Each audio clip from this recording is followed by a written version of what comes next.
Hi, welcome back. Our next talk, we have Lohann, who will be speaking about how to build an optimized and economically secure parachain. Lohann? Sure, thank you very much, Bill. So nice to meet you guys. I'm Lohann, blockchain engineer at Enjin. And today I would like to talk very briefly about our experience building the Affinity Parachain. But before talking about Affinity, I would like to very briefly introduce Enjin and why we have decided to build the Affinity Parachain. Enjin is a company that exists since 2009 and have a lot of experience in the blockchain, NFT, and gaming background. Our CTO, Vitek Handomsky, is the one who proposed and drafted the ERC 1155 standard. And also, I will talk about the ERC 1155 very briefly, but also Enjin have made lots of contributions in the blockchain ecosystem, creating things like wallets, SDKs that make very easy for other game developers or third-party companies integrating their ecosystem with the blockchain. So now let's talk about the ERC-1155 standard. For who doesn't know, the ERC-1155 is a multi-token standard built for the Ethereum network. It reduces a lot the transaction fees, and it's basically allow us to implement both fungible tokens and non-fungible tokens under the same spec. And regarding to that, now talking about Affinity. Affinity is a parachain that has been built to be the best in class for trading and make NFTs. Basically, the goal is to turn NFTs and trading assets far more accessible than what we have right now. We want to basically create allow batch operations, reduce a lot the fees, and create the best-in-class blockchain for NFTs. That's the goal of Affinity, in short. So our team, we select some topics that I would like to share with you guys, things that we learned when we have built that parachain. So the first one, I would like to talk about how we prevent economic attacks and what are economic attacks, how we keep the storage clean and compact, and some optimizations that we did in our parachain. So first, let's talk about how we prevent economic attacks and what are economic attacks. So there are two kinds of economic attacks. For example, DDoS attacks that we can, for example, shut down nodes by sending a lot of transactions with low costs, for example, or even state bloating. To explain what's that, basically economic attack is when the costs of process operation, for example, a transaction, is is actually high than the costs of send a transaction. Let's say that a node to process a transaction spend $1, but the cost in fees that you pay for the transactions is 10 cents, for example. A malicious user can exploit that and start to increase the storage. So just to provide more context on that, let's see some real example of economic attacks. So in this graph, you can see a list of Ethereum hard forks. And there's two that I would like to point out, the Tangerine Whistle and the Spears Dragon. The Tangerine Whistle was a hard fork that fixes the fees for storage operations, read and write storage. The cost was too low, and basically there's people start to write some smart contracts operation that exploit this behavior and start to spend a lot of IO operations, which slow down the network a lot and shut down some nodes. So it was the Tangerine Whistle, and like 1 or 2 months after that, they also released the Spiral Dragons that basically clean up the storage because it was too cheap to create accounts and basically store data in Ethereum. So it was a hard fork that they made to fix that. And another example is UTXO in Bitcoin. In this graph, you can see that the growth of UTXO in Bitcoin. And a lot of those UTXO are not actually, it's not because of the popularity of Bitcoin. Some of them are related to that, but some of them is what we call dust. It's basically is a very, very tiny amount of Bitcoin that are allocated in some UTXOs, and basically the nodes need to keep that in memory. That blows the states and require more resources from the nodes to process and run a full node of Bitcoin.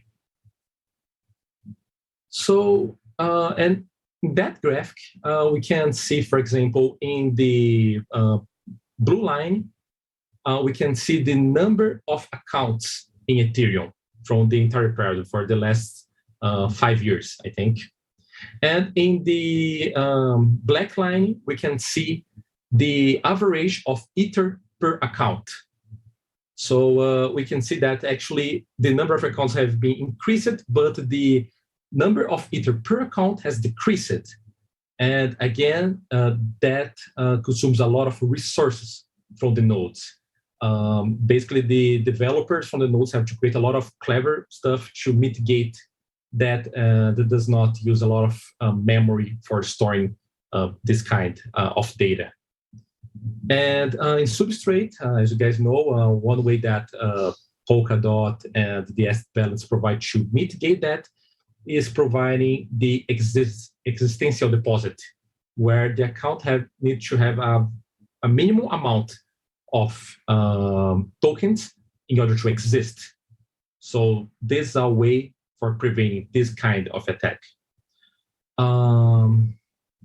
But there's also other attack vectors. For example, let's see that you create asset storage. You create something that store data in your blockchain. It's not you also need to worry about if you are increase the storage size, that thing you need to charge the fees for that. Otherwise, it will become a attack vector. So one way that Substrate provides to us to deal with that is the way that, for example, the assets and the uniques palette deal with that is a config where you can define the base deposit and deposit per byte. The base deposit is basically an amount of tokens that you need to allocate in order to create a new asset. And the deposit per byte, let's say that you want to store some metadata in your token, is a fee based on the amount of data that you want to store in your palette. Those parameters are very important because it's a way to prevent economic attacks in your chain. Because if your chain starts to grow indefinitely, the nodes will require more memory, require more resource, and people will basically stop working. You can basically stop working your chain completely if you don't take care about that. Now I will talk very briefly about the storage cleanup. You need to charge the fees for storing data, but you also need to clean this data. Let's see, that is more tricky than it sounds. Let's see why. So in this example here, I have two storage.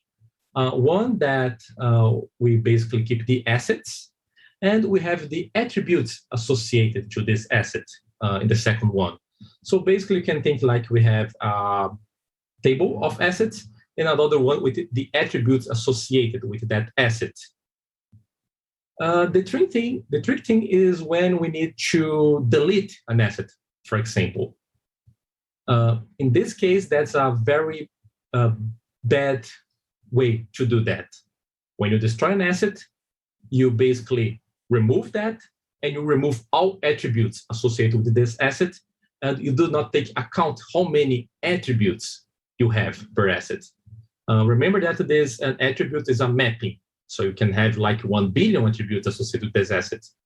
And if you don't take care about that, if you don't charge the correct fees for that, basically one transaction like that can block your blockchain because it's going to use more weight from a block than a regular transaction.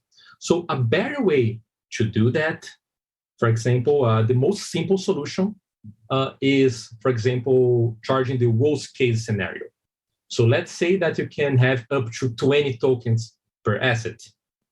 So you always charge 20 storage reads from the user. You can see the parameter in the extrinsic decorator there. And you reimburse the user. Let's say that it was only 10 attributes. You can reimburse the user from the, you charge 20, but you can reimburse the other 10 that he does not delete, for example.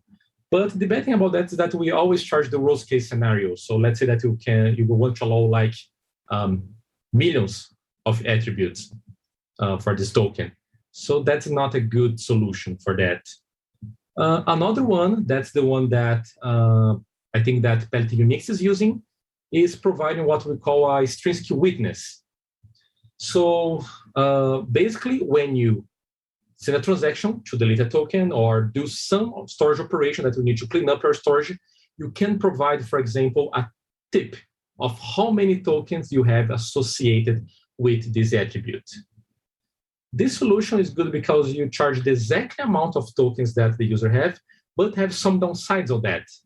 The user who call this extrinsic needs to know how many attributes are associated with this asset. And if for some reason it's out of sync, you can see in that ensure statement, this transaction is going to fail. So if for example, the user said, okay, have 10 attributes, but when your transaction is processed by the node, that amount changes, the transaction is going to fail in that case. So this, for example, is only advised if the attribute, for example, count does not change a lot. So this is one way to mitigate that. And the other complication that have associated with that is the smart contract integration, because smart contract needs to know the state of the token, how many attributes it have in order to delete that. Another solution for that is lazy deletion. That's the approach adopted by the smart contracts repo. In this approach, for example, you delete a token and you put that in a pending pool. So, for example, there's a new feature for Substrate where you can use on idle hooks for cleanup this data. So, the good thing about that is that you always have a constant weight price for cleanup the storage using this approach. So in one block, you delete the asset, and only if there is some remain weight in a block, it's going to delete the data. And last but not less important, we also can have some economic incentivizes for cleanup the storage. This is a good example of that is also the smart contracts. If the user don't pay a rent or there is a lot of pending contracts that need to be deleted, basically you have a extrinsic that you can call to delete this contract. But instead of paying for that transaction, you are actually be rewarded for that. So if you successfully delete the contract, you are getting rewarded for that. So you can use that approach also. Okay, cool. And now let's talk about the optimizations that we did in our Parachain. One of the biggest issues that other blockchains are facing right now are the very high cost of fees for manipulate NFTs. Vitalik even suggests moving all NFTs to layer 2 in order to deal with that. One of the guilds for the very high cost of transaction fees in Ethereum right now are NFTs.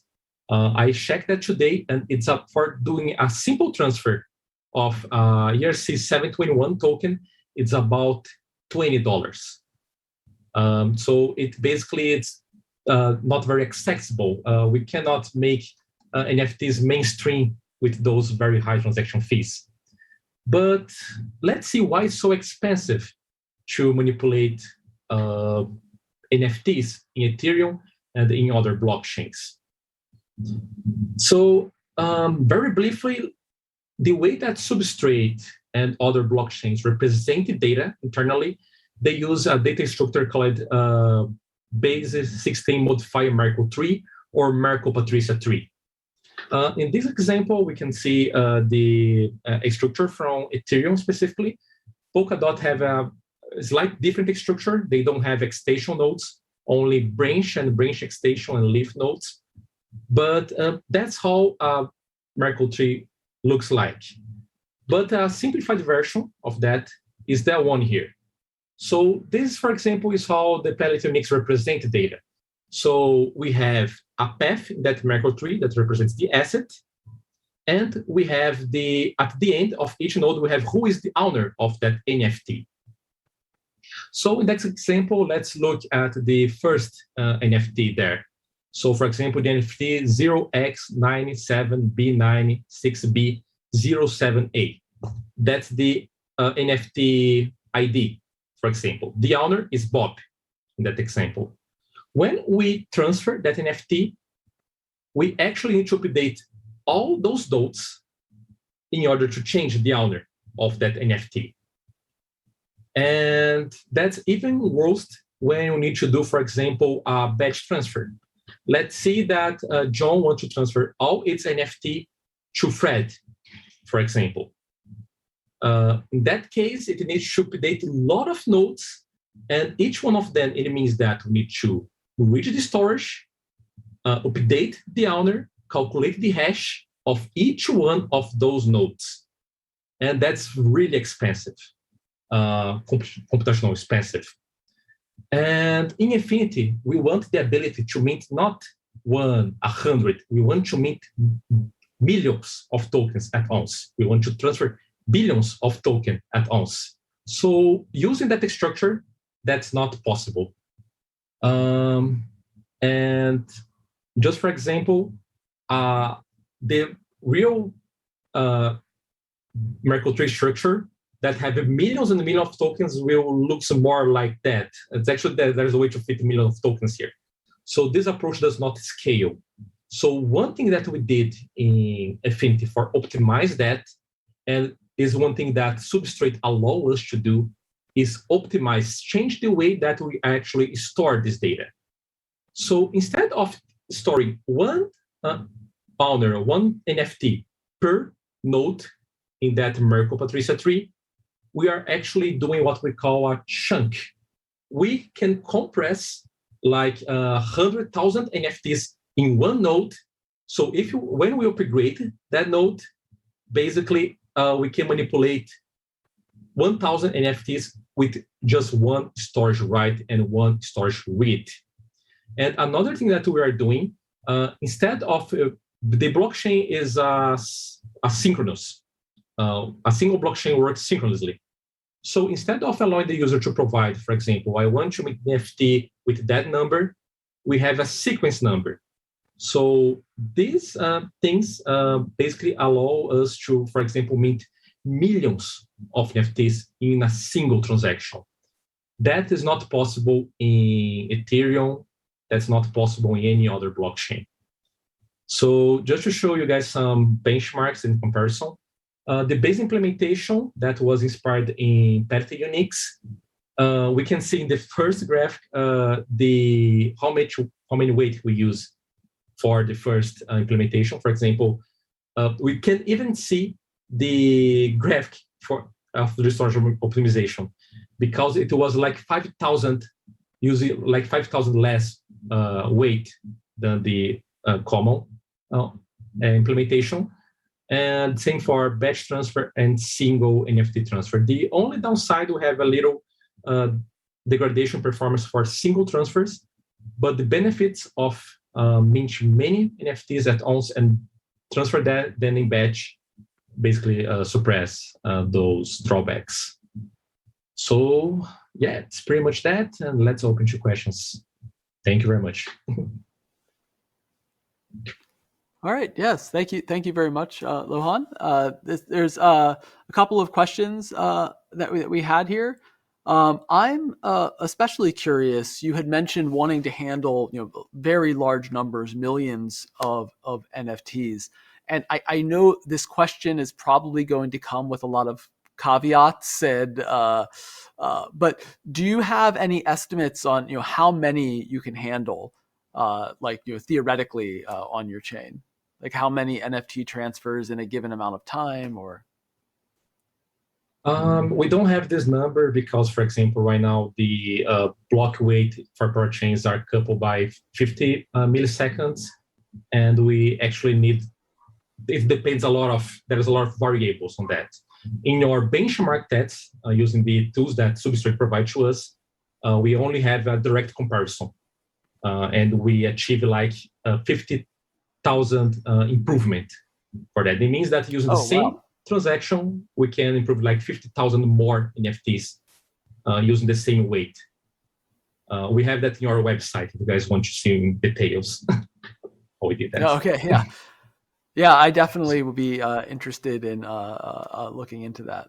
Uh, and so getting back to the earlier part of your talk, and the economic attacks against chains. I mean, we know they're very common.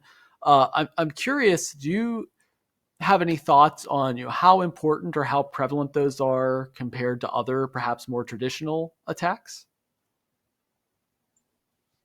The problem with economic attacks is that we people usually only worry about them when they happen. So and when they happen, it's a pain. As for example, Ethereum had to do two hard forks, emergency hard forks, in order to fix that.